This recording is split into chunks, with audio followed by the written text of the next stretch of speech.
So all right, अगर आप लोगों ने भी अपने क्वेश्चन पेपर के अंदर कुछ ऐसी टर्म्स देखी हैं जिनको देखकर आप लोगों को समझ नहीं आता कि इसमें कौन सा आंसर लिखना चाहिए। Define computer, what is meant bye computer, describe important details of computer, right a note on computer, differentiate between computer and machine. तो आज की वीडियो में मैं आप लोगों को इसी बारे में बताऊंगा कि different types of question descriptors के अंदर हम लोगों ने कौन कौन सा आंसर लिखना है। मेजॉरिटी या थाउजेंड्स ऑफ स्टूडेंट्स इस तरीके के होते हैं, जब उनके सामने एक चीज़ आती है व्हाट इज़, तब उनको समझ नहीं आता कि इसमें कौन सा आंसर लिखना है। एक्सप्लेन अगर आई है तो इसमें कौन सा आंसर लिखना है। अगर डिस्क्राइब वाला कोई क्वेश्चन आया है तो उसमें कौन सा आंसर लिखना है। अगर कोई इवेलुएट या कंपेयर वाला आया है तो उसमें कौन सा आंसर लिखना है। तो आज की वीडियो में मैं आप लोगों का ये मसला बिल्कुल हल करने वाला हूँ, तो इसलिए इस वीडियो को पूरा लाजमी से देखिएगा, क्योंकि इसमें मैं आपको पता चलेगा कि define, explain, what is meant by या इवेलुएट, कंपेयर, इस तरीके के सवालात कि कौन कौन से और किस किस तरीके के आंसर्स देने होते हैं।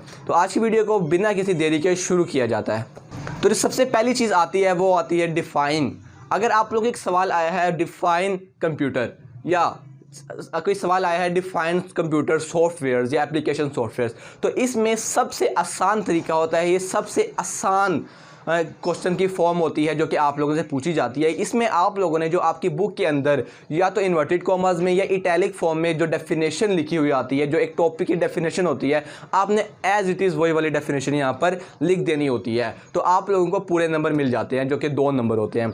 अगर आप लोग डिफाइन में डेफिनेशन अगर खाली लिख कर उसका कोई एग्जाम्पल है, उसकी कोई फॉर्मूला है, कोई डायग्राम है, अगर वो आप खाली बना देते हैं ना, तो आपको इसके पूरे 2 नंबर मिल जाते हैं। इसमें किसी किस्म की बच्चों को परेशानी नहीं होती, क्योंकि आपने इसमें स्टेटमेंट बाय स्टेटमेंट जाकर इसका आंसर जो कि बुक में दिया गया होता है वो आप लोगों ने लिख देना होता है। इसके बाद जो दूसरे नंबर की कैटेगरी आती है वो होती है एक्सप्लेन की।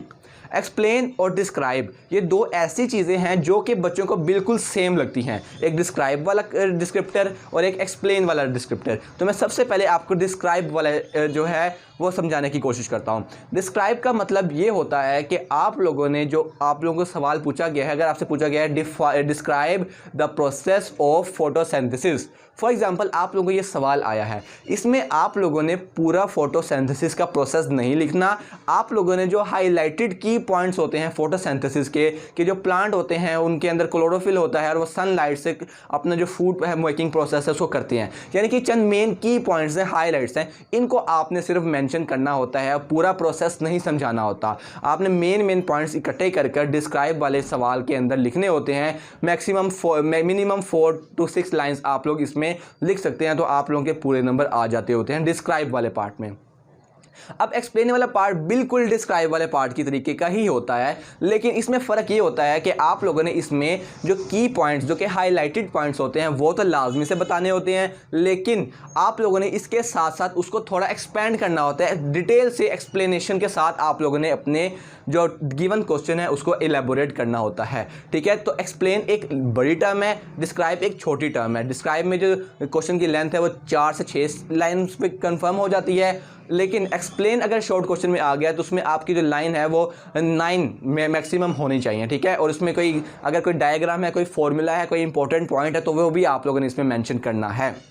इसके बाद जो नंबर 4 पे एक टर्म आती है वो होती है डिफरेंशिएट की, या कंपेयर की, या इवेलुएट की। ये तीनों टर्म्स इस्तेमाल की जाती हैं। इन तीनों का मतलब एक जैसा ही होता है, सिर्फ कुछ चीज़ों का फ़र्क होता है। अगर आपसे आता है differentiate between acid and base, for example ये सवाल आया है, तो आपने इसमें एसिड और बेस की जो सिमिलैरिटीज़ हैं वो भी लिखनी होती हैं, जो कि उनमें डिफरेंसेस हैं वो भी लिखने होते हैं। इसमें दोनों चीज़ें, उसके पॉजिटिव पॉइंट्स और उसके नेगेटिव पॉइंट्स दोनों डिस्कस किए जाते हैं। लेकिन इवेलुएट में क्या होता है, इवेलुएट में हमने सिर्फ और सिर्फ या तो उसके सारे नेगेटिव पॉइंट्स डिस्कस करने होते हैं, या सिर्फ पॉजिटिव पॉइंट डिस्कस करने होते हैं, या तो सारे यूजेस डिस्कस करने होते हैं, या उनके सिमिलैरिटीज़ या डिफरेंसेस डिस्कस करने होते हैं। हर चीज़ इकट्ठा डिस्कस नहीं करनी होती। और जो कंपेयर होता है उसमें भी ये बिल्कुल डिफरेंशिएट की तरह ही है। इसमें आप लोगों ने उसके यूजेस या हो गए या उसके डिफरेंसेस और सिमिलैरिटीज़ दोनों डिस्कस करनी होती हैं। ठीक है, तो अगर इंशाल्लाह आप लोगों को पता चल गया कि कंपेयर, इवेलुएट और डिफरेंशिएट में क्या फ़र्क होता है। अगर आज के बाद आप लोगों को ऐसा कोई भी सवाल आ जाए, अब सिर्फ एक लास्ट पॉइंट रह गया है जो कि होता है व्हाट इज़ मेंट बाय।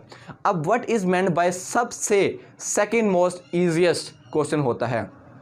इसमें ना तो आप लोगों ने प्रॉपर डेफिनेशन लिखनी होती है, ना प्रॉपर उसको एक्सप्लेन करना होता है, ना प्रॉपर डिफाइन करना होता है। आपने इनकी सबसे जो मिड वाला एक निचोड़, एक समरी होती है ना एक टॉपिक की, वो इसमें लिखनी होती है। उसमें आप लोगों को एक ट्रिक बताता चलूँ कि जब आपके कोई व्हाट इफ़ वाला सवाल आता है या what is meant by computer आता है, तो आपने इसमें डेफिनेशन को ही तरोड़ मरोड़ कर लिख देना है। डेफिनेशन में आप लोग डेफिनेशन को इन्वर्टेड कॉमास में लिखते हैं, लेकिन व्हाट इज़ मेंट बाय वाले सवालात में आप लोग क्वेश्चन पे जो आंसर होता है वो लिखती है आप लोगों की डेफिनेशन ही है, लेकिन आप उसको इन्वर्टेड कॉमास में नहीं लिखते और मिड में भी करके भी नहीं लिखते।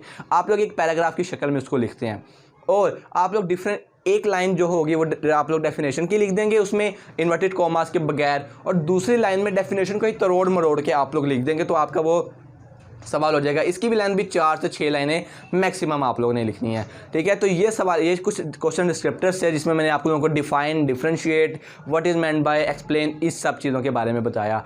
उम्मीद करता हूँ कि आज के बाद आप लोगों को इन टाइप से क्वेश्चन में बिल्कुल भी कोई मसला नहीं आएगा और आप लोगों को सोचने का भी आप लोगों को ज़रूरत नहीं होगी।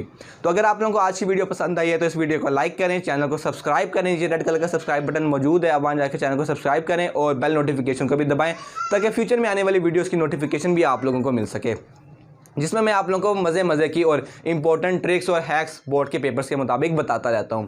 और अगर आप लोगों का कोई सवाल है, क्योंकि ये सारी वीडियोस आप लोगों के ही क्वेश्चंस पर बनती होती हैं, तो आप लोग अगर कोई नई वीडियो बनाना चाहते हैं मुझसे, तो आप लोग मुझे नीचे उसका टॉपिक कमेंट करें ताकि मैं आइंदा आने वाली वीडियो में उस टॉपिक को भी कवर करूँ और उसके ऊपर भी वीडियो बनाऊँ। और इस वीडियो को दबाकर शेयर करो, क्योंकि बहुत से बच्चे इस तरह के होंगे जिनको इस बारे में नहीं पता होगा। वो आपके जूनियर्स भी हो सकते हैं, आपके बहन भाई भी हो सकते हैं, आपके दोस्त, रिलेटिव्स, हर कोई हो सकता है। तो आप उनको भी ये वीडियो लाजमी से शेयर किया करो, उनको बताया करो कि एक चैनल FT प्रेजेंटेशन जो कि इतनी कमाल की हमारे हैक्स या ट्रिक्स बताता होता है बोर्ड से रिलेटेड, जो कि आता के हमारे अच्छे नंबर आ सकें। तो उनको लाजमी से चैनल के बारे में भी बताओ और मेरी वीडियोज़ के बारे में भी बताओ।